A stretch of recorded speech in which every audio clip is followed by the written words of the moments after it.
तो यार आज हम बात करने वाले हैं एक नए एनिमे के ऊपर बात जिसका नाम है डेड डेड डीमंस डिस्ट्रक्शन। तो यार ये कि साइंस फिक्शन ड्रामा और एक पोस्ट एपोकलिप्स टाइप का एनिमे, सर्वाइवल टाइप का, तो काफी इंटरेस्टिंग एनिमे के बारे में बात करने वाले हैं। तो बेसिकली हमारा एक पहला इंट्रोडक्टरी टाइप का एपिसोड है जिसके अंदर आपको बताते हैं कि बेसिकली एकदम से टोक्यो के ऊपर ऑल ऑफ द सडन 31 अगस्त को हम देखते हैं बहुत ही बड़ी स्पेसशिप अचानक से टोक्यो के ऊपर आ जाती है। एंड जो स्पेसशिप होती है बेसिकली इससे छोटी छोटी और स्पेसशिप निकलती है जो कि बेसिकली पूरे टोक्यो को डिस्ट्रॉय कर देती है। तो हमको बेसिकली इस एपिसोड में एक अंकल दिखाते हैं जिनका नाम होता है नोबुओ। एंड जो नोबुओ अंकल होते हैं बेसिकली एक मांगा एडिटर होते हैं। जो भी सारी मांगा वगैरह पब्लिश होती है, जो भी मांगा का इनके अंडर होते हैं, वो उनकी बेसिकली मांगा को पब्लिश करने का काम करते हैं और उसके अंदर चेंजेस रिकमेंड करने का काम करते हैं। ये हम देखते हैं इनके ऊपर काफी ज्यादा काम पाइलअप हो रहा होता है। इनको सारे दिन बिजी होते हैं अपने काम के अंदर और ये अपनी एक छोटी अकेली डॉटर के साथ जिसका नाम है कादोदे, also one of the main characters of this series,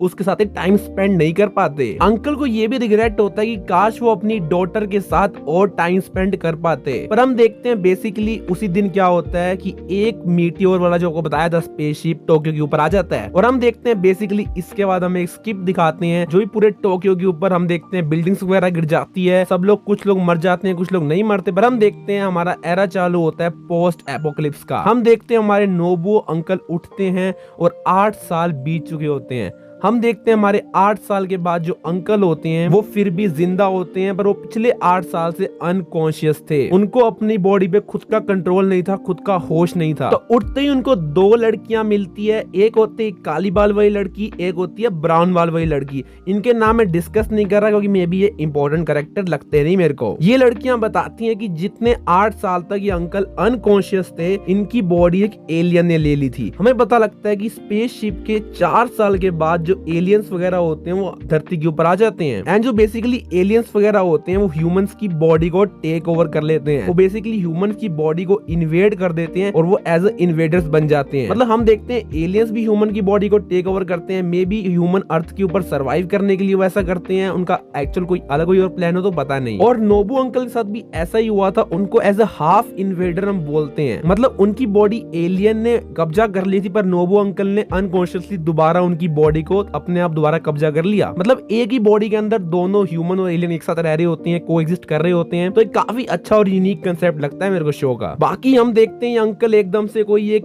camp के अंदर होते हैं, यूएस रिस्ट्रिक्टेड एरिया के अंदर होते हैं। बेसिकली जो अंकल होते हैं पहले टोक्यो के अंदर होते हैं, पर जब एलियन ने उनकी बॉडी पे कब्जा किया था तो वो उनको ओसाका के अंदर ले आता है। हमें नहीं पता इस सब के पीछे का क्या रीजन है, पर हम देखते हैं जो एलियन अंकल के अंदर होता है बॉडी के, उसने अंकल के लिए उसके फोन के अंदर मैसेज छोड़ा होता है।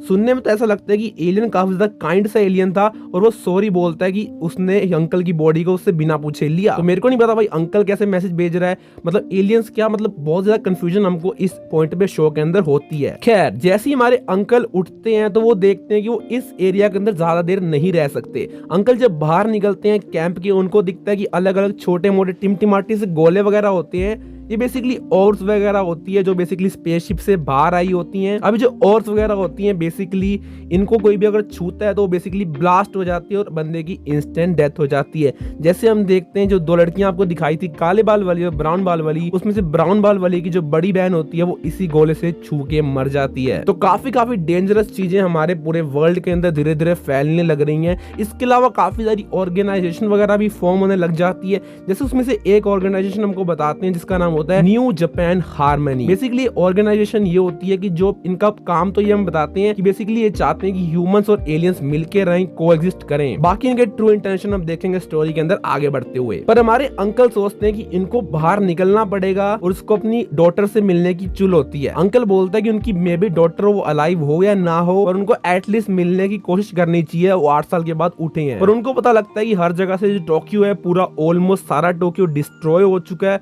और उसकी बेटी के बचने के चांस बहुत कम है। फिर हमारे अंकल अपना झोला उठाते हैं और निकलते हैं अपनी बेटी से मिलने के लिए। हम देखते हैं जो 2 लड़कियां हमको स्टार्टिंग के अंदर मिली थी वो भी कहती है हम अंकल तेरे साथ चलेंगे। उनका भी कोई प्लान होता है जाने का। हमें पता लगता है इनमें 2 लड़कियों में से जो एक लड़की होती है वो बेसिकली न्यू जापान हार्मनी वाले ग्रुप से चैटिंग वगैरह कर रही होती है फोन में। हम देखते हैं वो अंकल को बोलती है चलो हम एक साथ चलते हैं, एक वो न्यू जापान हार्मनी वाले से मिलेंगे, उनसे इन्फॉर्मेशन वाला करेक्ट करेंगे, अंकल को सेफ रखेंगे और उसके बाद अंकल होंगे वो आगे चल जाएंगे टोक्यो की तरफ। मतलब इन इन दोनों सोचते हैं कि मिलके जाएंगे, हम एक साथ रहेंगे तो सर्वाइवल होने के चांस भी रहेंगे। और जो नोबू अंकल होते हैं उनको बेसिकली अभी उठे होते हैं, उनको इतनी नॉलेज नहीं होती इस वर्ल्ड के बारे में। हम देखते हैं दोनों पैदल सारे तीनों भाई निकल जाते हैं। इनको रोड के ऊपर काफी ज्यादा बड़ी बड़ी क्लीन रोड मिलती है हमको। हम एक्सपेक्ट करते हैं कि जो रोड वगैरह है टूटी होनी चाहिए, क्योंकि ये पोस्ट एक्लोपिस टाइम का टाइम चल रहा है, तो भाई रोडें इतनी ज्यादा मेंटेन्ड कैसे हो रखी हैं। पर फिर भी हम देखते हैं जो जैसे हमारे लोग निकलते हैं, जापान की पॉपुलेशन 1/20 हो चुकी है, यानी 19/20 पॉपुलेशन इज ऑलरेडी डेड। हम देखते हैं इवन दो ये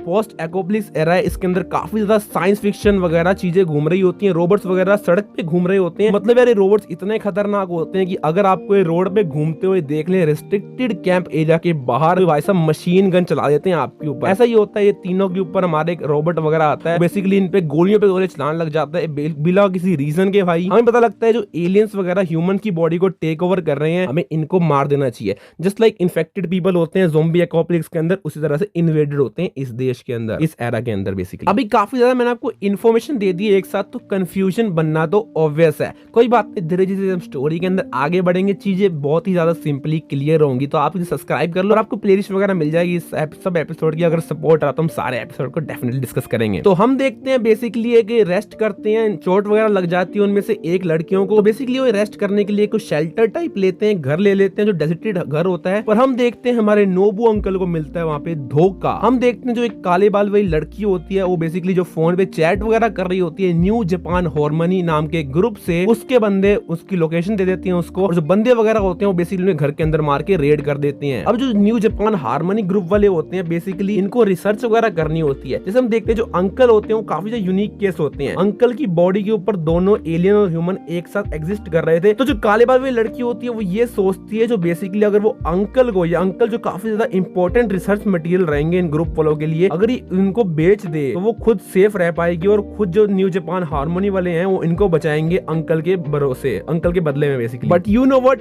हम देखते हैं जो जापान हार्मनी वाले होते हैं वो बेसिकली अंकल को तो पकड़ते ही पकड़ते हैं, पर जो ये लड़कियां होती हैं दोनों को बंदूक से मार देते हैं।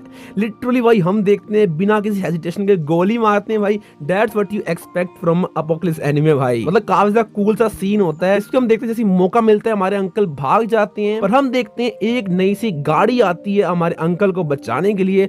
अब जो अंकल को गाड़ी बचाने आती है ये होती है एक नई ऑर्गेनाइजेशन जिसका नाम होता है SHIP शिप। अब ये ऑर्गेनाइजेशन क्या है, इनका क्या कोई रोल वगैरह है, इनके क्या टारगेट है, बेसिकली अंकल को अपने पास ले लेते हैं कस्टडी वगैरह के अंदर। क्यों बचाया, कैसे बचाया, ये हम देखेंगे आगे स्टोरी के अंदर। पर हम देखते हैं इनमें से जो एक बच्चा होता है जो गाड़ी के अंदर अंकल के साथ बैठा होता है, ये बेसिकली दोस्त होता है हमारी अंकल की डॉटर का। एंड अंकल की डॉटर को वो दिखाता भी है, उसकी फोटो दिखाता है अंकल की डॉटर को, जिसका नाम है कादोदे। एंड इसी के साथ हमारा एपिसोड खत्म हो जाता है। कौन बुरा है कौन अच्छा है, क्या होगा क्या नहीं होगा, ये तो हम जानेंगे अगले वीडियो के अंदर। इंटरेस्टिंग शो लग रहा है मेरे को। अभी आपको कैसा लग रहा है बताना मेरे को कमेंट सेक्शन में। Thanks for watching, good bye.